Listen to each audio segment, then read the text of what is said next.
কোচবিহার এবং জলপাইগুড়ি জেলার লোকসভার প্রার্থী ছিলাম। এর বাইরে দার্জিলিং জেলার লোকসভার প্রার্থী দিয়েছিলাম কালীচরণ বর্মন মহাশয়। গত লোকসভাতে আমরা ভীষণভাবে খারাপ হয়েছি। কোচবিহারে 10,000-এর মতো ভোট পেয়েছিলাম।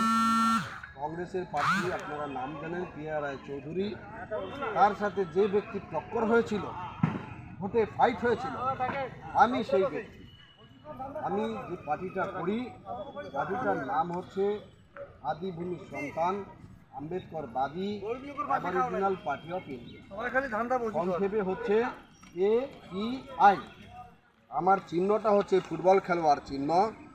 লোকসভা ভোটেও এই ফুটবল খেলোয়াড় চিহ্ন আমি ভোটে দাঁড়িয়েছিলাম। এই ঠাকুর পঞ্চাননবাবা ইউনিভার্সিটি প্রতিষ্ঠার জন্য আমি আন্দোলন করেছিলাম। এছাড়া নেপালিরা যখন গোর্খাল্যান্ড বানাইতে চায়, তার বিরুদ্ধে